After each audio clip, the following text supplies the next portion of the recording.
Greetings, community, and welcome to Entropy and Comics. And my pre-order arrived like a month ago. I've been busy. Oh, so busy. But finally, the box. It's here. It's unpacked. It's ready to go. Let's get into it and let's start the show. For those of which that cruise on in on the rewind, I greatly appreciate you. And how about we just jump on into this box? So there's no further ado. Let's talk about, I think it's pronounced Kaya. This is like a bridge, I believe, between the first, I think two volumes that came out, arcs, and then this is a free comic that I guess will introduce individuals to the storyline, not only to the main character, but her brother, Jin.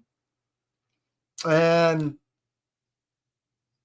I didn't order this, just got it free. So I think that's kind of cool, and I appreciate DCBS for throwing that at me. Also did order these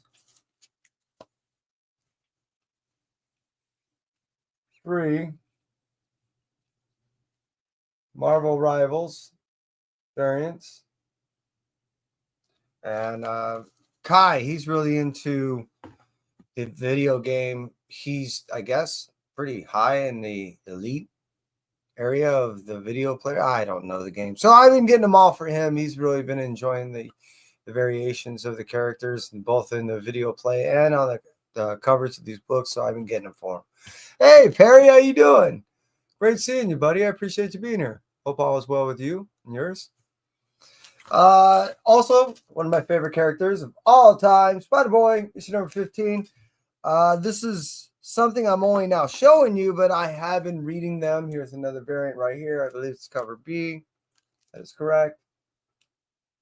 So I have read issue 15. I have read issue 16.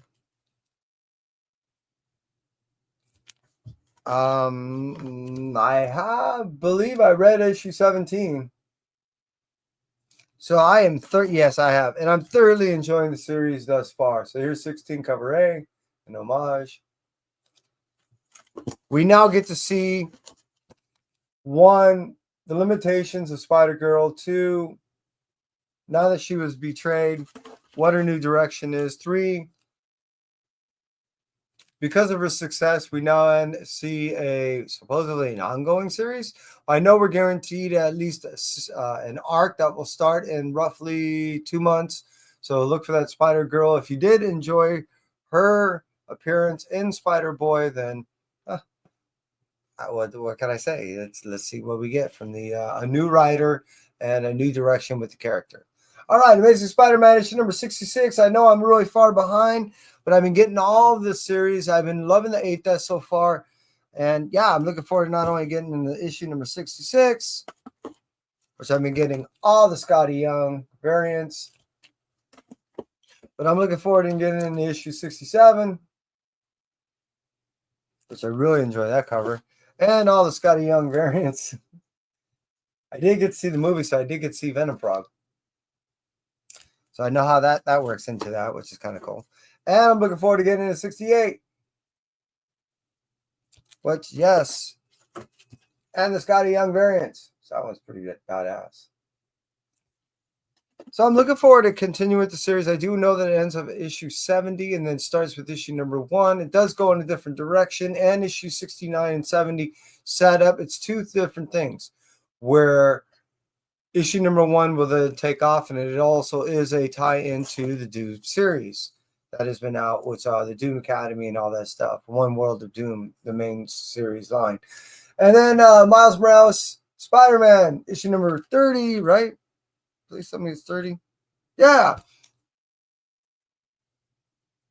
And I end up getting 2 of those because I'm just that guy. I did already get issue number 31. I've not been able to keep up with the series, but that doesn't mean I'm not looking forward to it. Spectacular Spider-Man. This, in my opinion, is a really great series, underrated. And now that we get 2 Electros that are fighting over the name, it's been twice as good as far as the villains are concerned. They did make amends, and they are working together, and that just spells disaster for both Miles and Pete, which has been awesome. Eddie Brock Carnage. This is just a cover A, but man, that thing, that's a cool cover. I did get to read this issue number 1. I really enjoy this book. I really like the fact that these two are super dependent on one another. There's never been a symbiotic relationship quite like this, in the sense that they desperately need one another. And at times, one is totally the pilot of the other. Not going to ruin which one is which, but yeah, it's been an awesome story so far. I always get these blank covers. This year, I'm going to make it one of my priorities to try to get as much art as possible. So secondary will be the signatures, which more than likely I'll still get more of, because I can't afford as much art as I'd like to get. However, my priority is to get, I have a long list of art stuff I want to get done. So let's see what I can end up doing this year. One World of Doom, Doom Academy, issue number 1. I did read this, and wow, did I like the setup for what's coming out. This is well written, and the setup was just awesome. When you come to the whole Blood Hunt series, I knew something was going to come about this, and I wasn't certain if this is the direction that they're going to go. I like the setup of issue number 1 and where it's going, so I'm looking forward to not only rereading this more than likely, but when I get my next box, which will come next week, of my monthly pre-orders, because again, this is a month old. I can't wait to read issue number 2. I got a garbage truck showing up. Sorry, people. And here's cover C. I went a little nuts. All right. And yeah, did I mention I went a little nuts?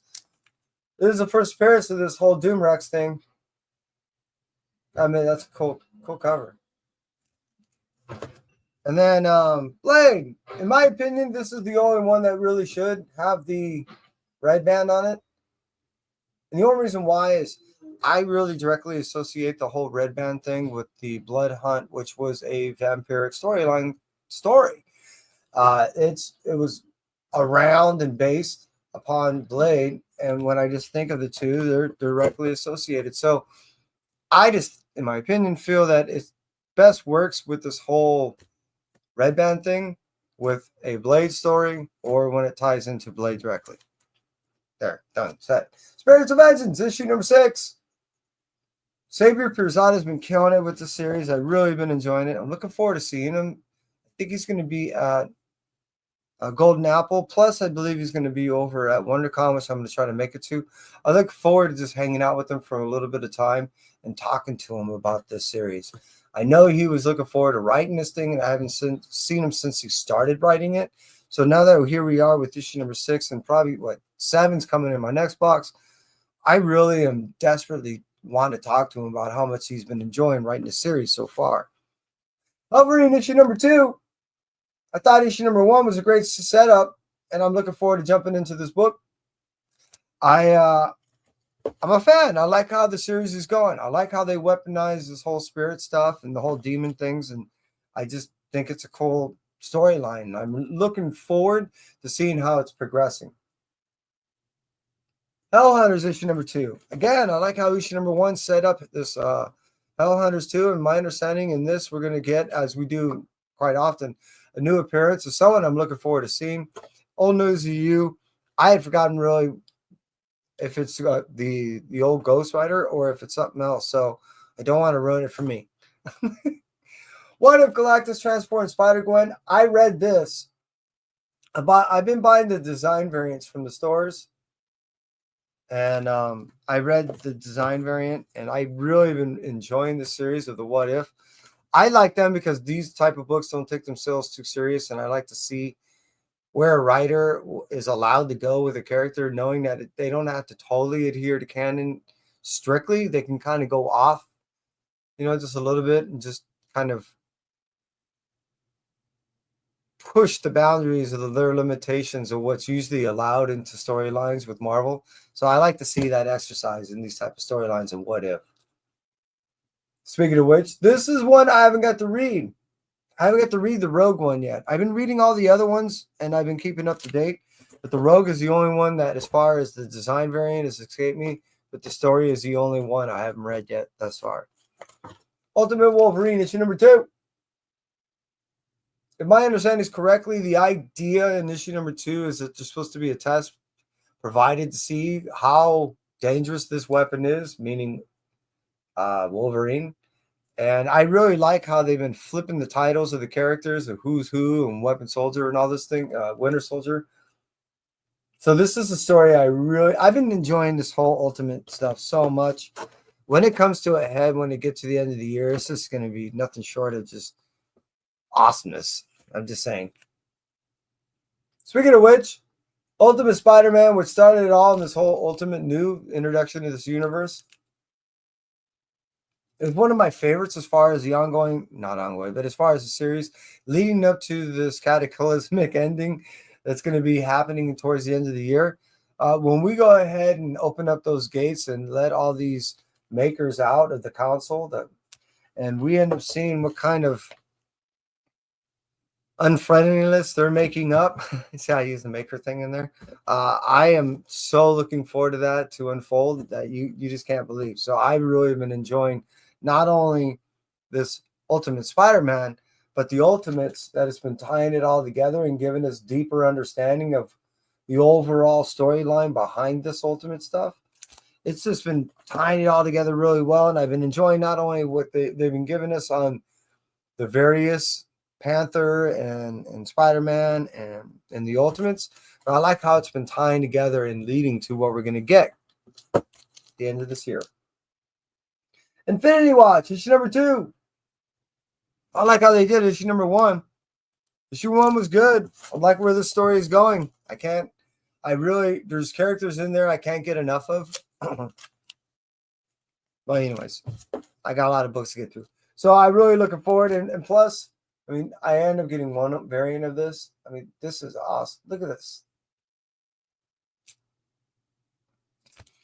We're getting new characters all the time with this, and some of them are really, really cool.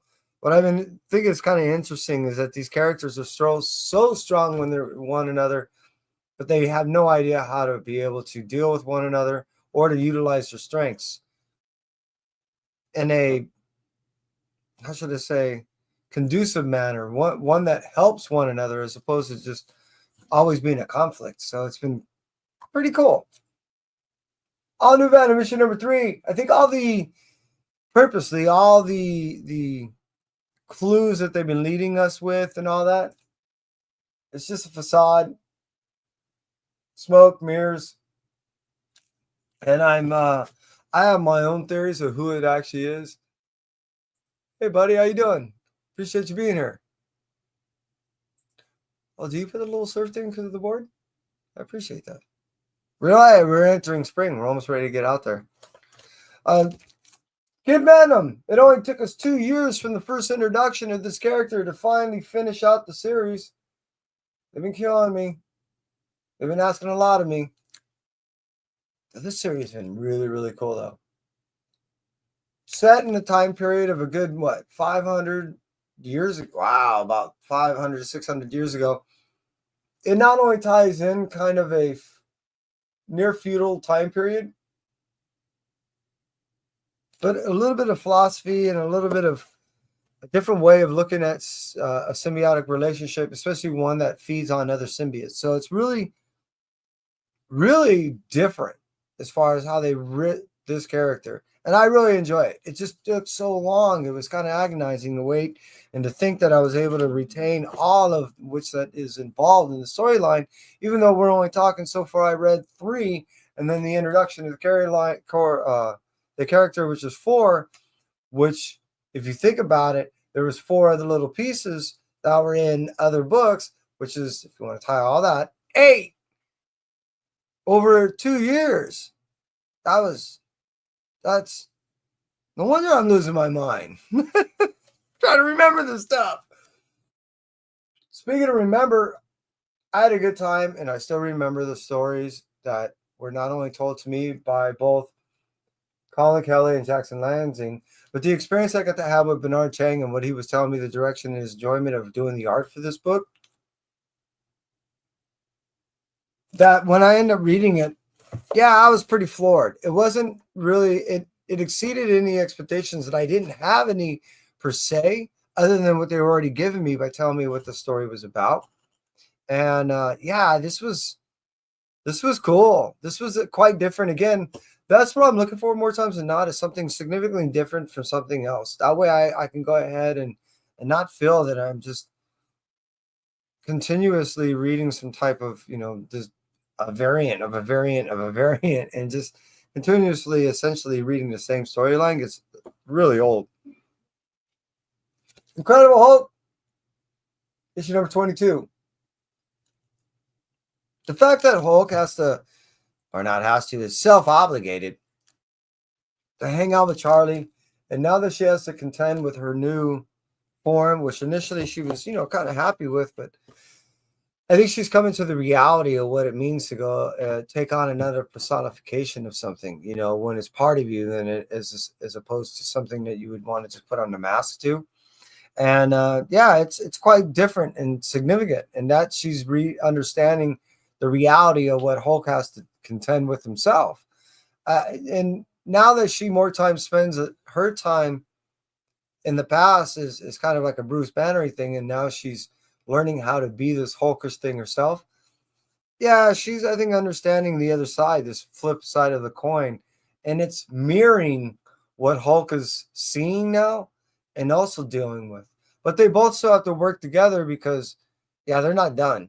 There's still there's individuals that want that skin back. So I really have been enjoying the series. It's quite different than any other Hulk story that I've ever seen because it ties in a love relationship with a person that he has no direct ties with. It's not related. It's not a girlfriend. It's just a kid. And I really been digging it. Really, really been digging it. Hulk. Again, Hulk 22 has just been awesome. Hey, Spider. How you doing, bud? Hope all is well with you. Nice feet. I'm just saying. I'm just kidding. I know their hands. All right, Immortal Thor. This one is pushing me.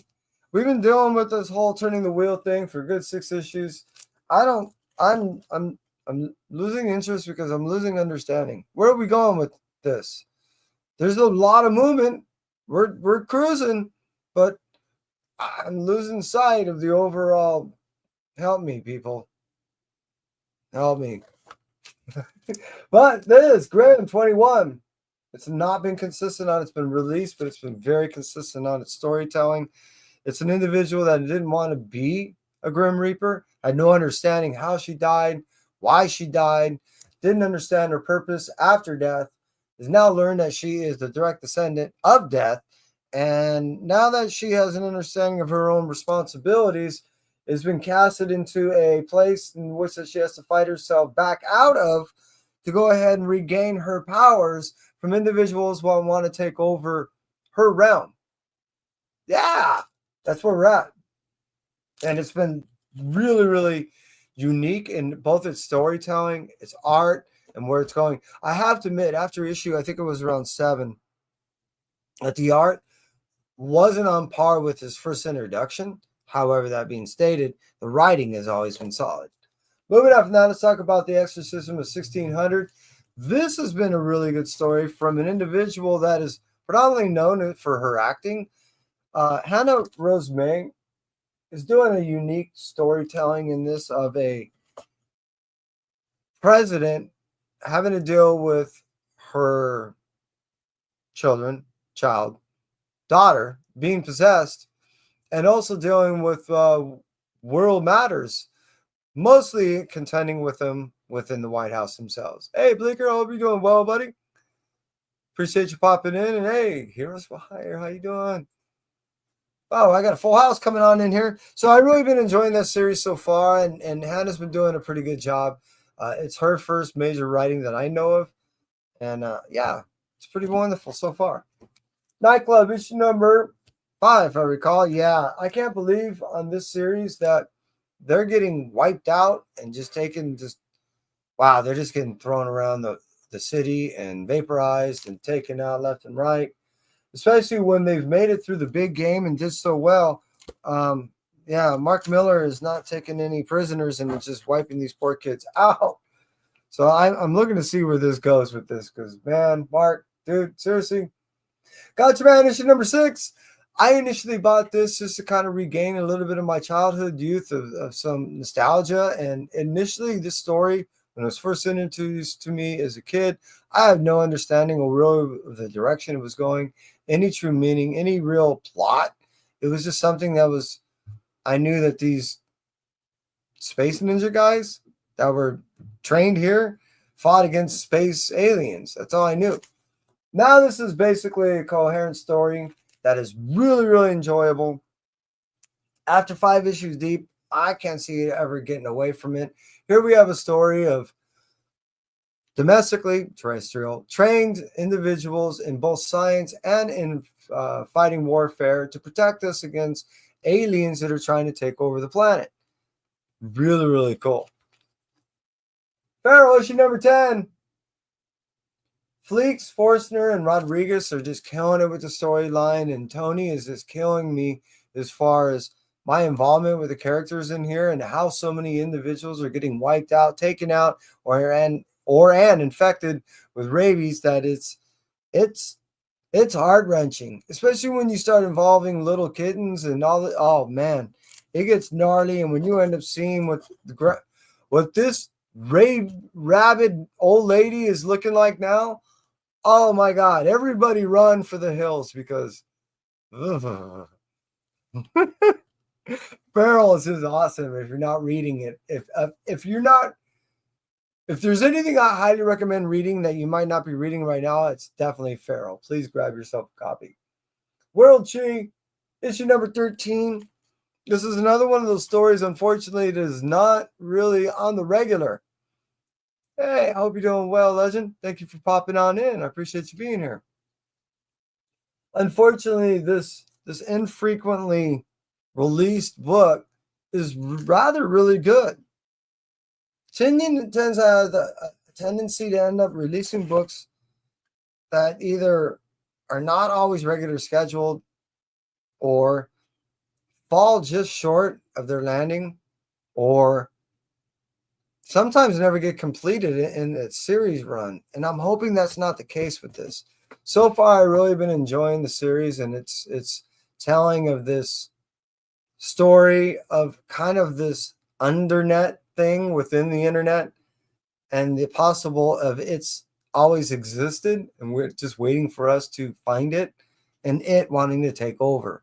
That's kind of its story, and then its manifestation, as in the case of what you saw on the cover of that girl, is just completely beautifully ugly.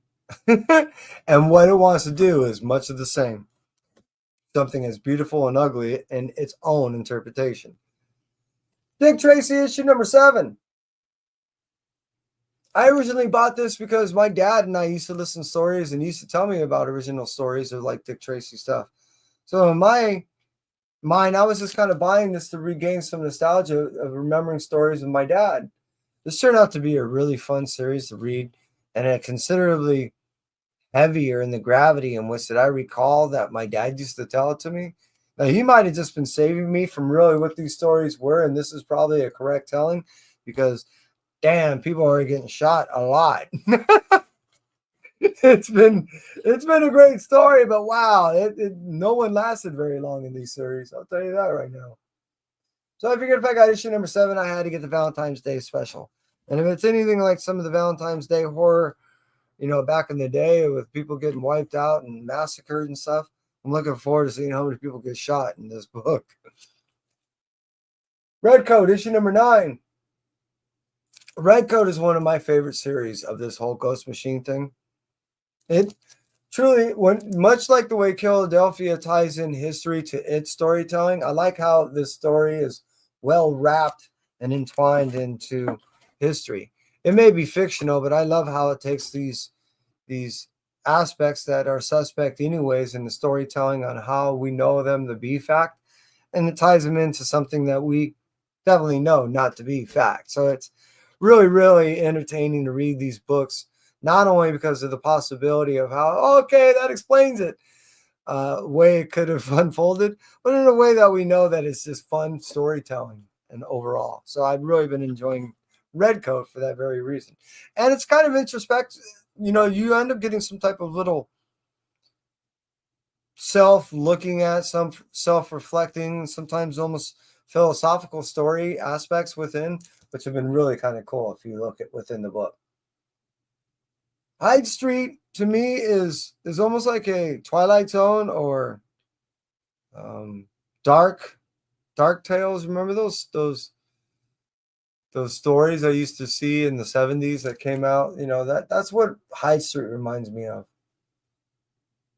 The really creepy mini stories that are just are people that are not realizing where they're at and what's going on and just totally manipulated into, well, losing their souls more times than not. So it's a story of individuals that are tied into Hyde Street and have the availability to leave once they earn enough points, which earning points tend to be recruiting souls into, I don't know where they're going. I assume hell, but once you get enough points, you can leave. Not everybody does. This is a weird story, and I'm looking forward to learning a little bit more. Geiger has been an awesome story, and this started the whole Ghost Machine universe. If you're not reading this one of the Ghost Machine, then you're truly missing out. This is the origin of everything. In Geiger issue number 11, we get the first appearance, major appearance, I believe, of the Glowing Woman. So hopefully I'll help him out. G.I. Joe, issue number 4. I've definitely been really enjoying the first 3 issues, and of everything, this is really tying in together both of what's happening with G.I. Joe, what's possibly going to happen with Void Rivals, and the relationship so far that we're seeing with machine and people. I think this is what we're going to expect more times than not in ongoing series with G.I. Joe. And we're seeing how Destro is working together and their limitations of trust with one another with Cobra Commander, and then their overall goal, both to, in the case of Cobra Commander, taking over the world and taking over his old world, and in the case of Destro, taking over his world and essentially making Cobra, well, work for him, because he's seeing his worth, but I don't think he wants him to take over the world. Speaking of Void Rivals, this is the book that started us all. Outside of the Energon universe, that was the one shot that we got during the free comic book thing. Void Rivals gave us the introduction of Transformers and how they're going to work into this whole Transformers, G.I. Joe, and Void Rivals universe. And we're seeing how early influence of Transformers worked to separate this whole culture. And more likely, there were one people that were separated into 2. For the benefit, obviously, of Transformers or Decepticons or both. And Transformers 17. If I made mention I'm like a month behind, I will get my other monthly this month books next week. I've been working a lot. I'm looking forward to getting in these books. I'm so dying, like I said, so behind, so dying to catch up on some of these universes, the Ghost Machine and Energon. Space Ghost. This is also a book, more in the case of cartoon, that I ended up seeing when I was a kid.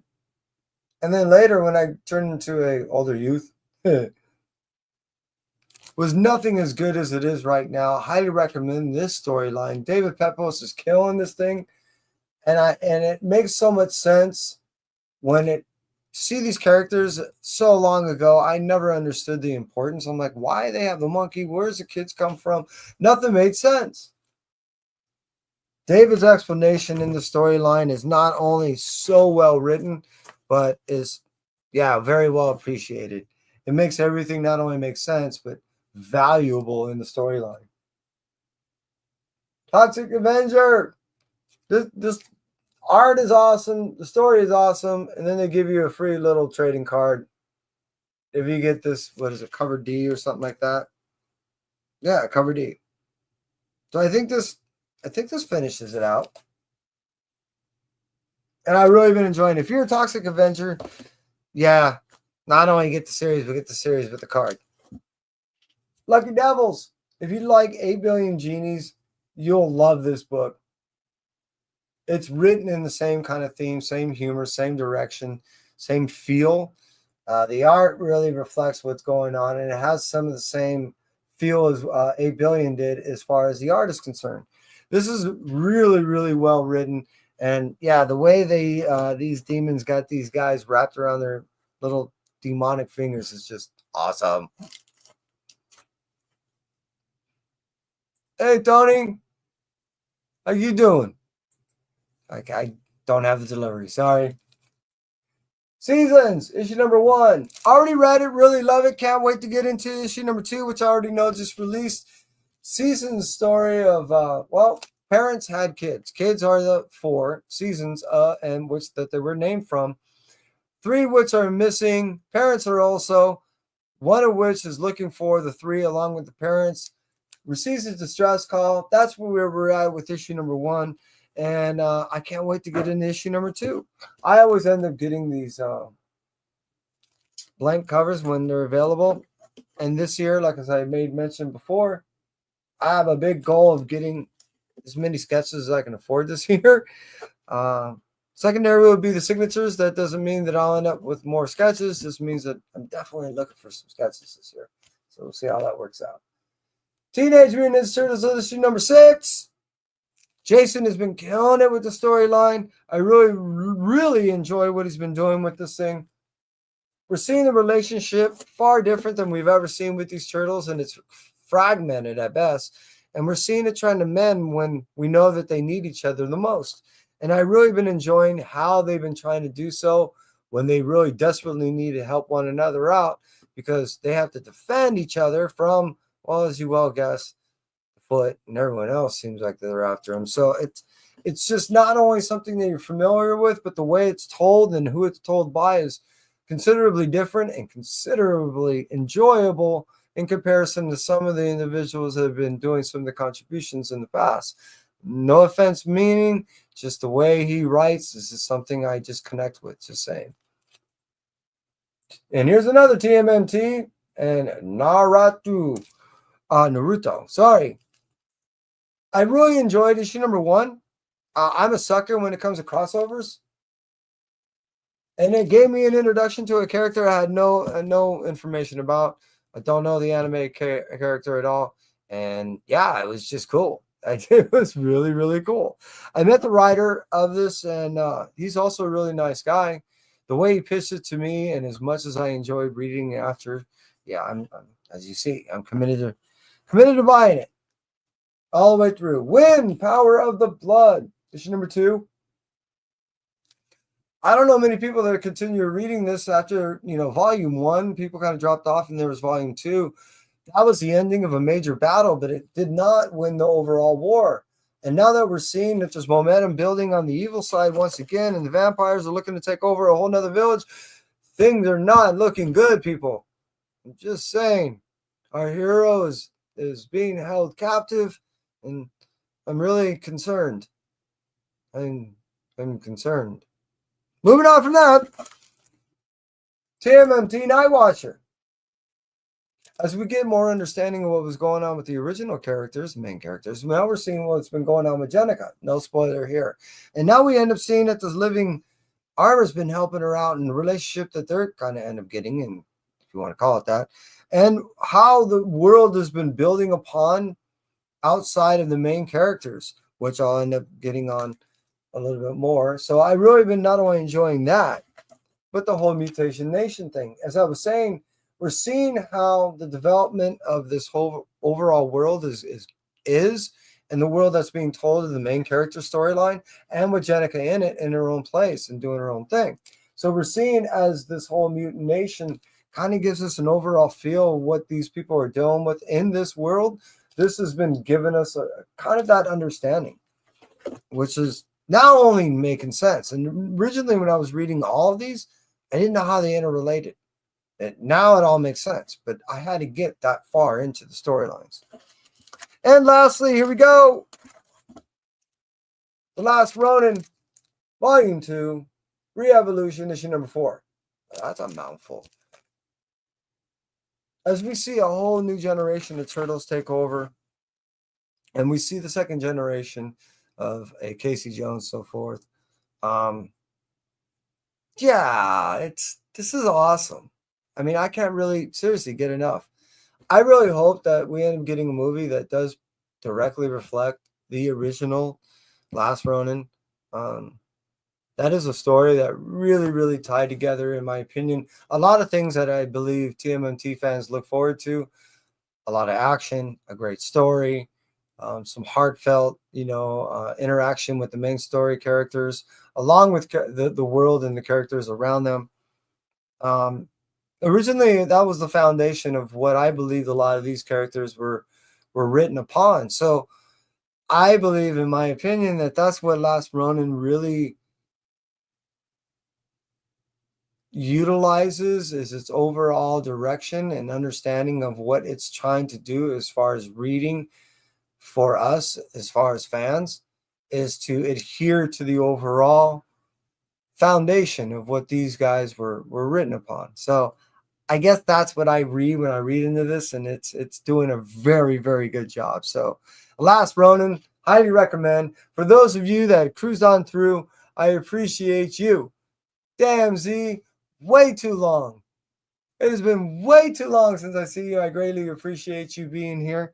And yeah, man, you're awesome. Hope to see you again soon and more often. Tony, I hope you're doing well, buddy. And I appreciate you cruising through. Rad, Heroes. Who else cruised on through? Legend, you the man. Seriously. Perry and Bleeker. You guys are most awesome, and I appreciate you cruising on through. Everyone that cruises on the rewind, thank you very much. And if you liked what you saw, well, just go ahead and throw a little likey thing on the thumbsy up. And if you haven't already, hit the subscription. I look forward to seeing more of you, as this is all you're going to see basically of me. I'm keeping the clothes on. And that's it for me. Entropy. Stay well.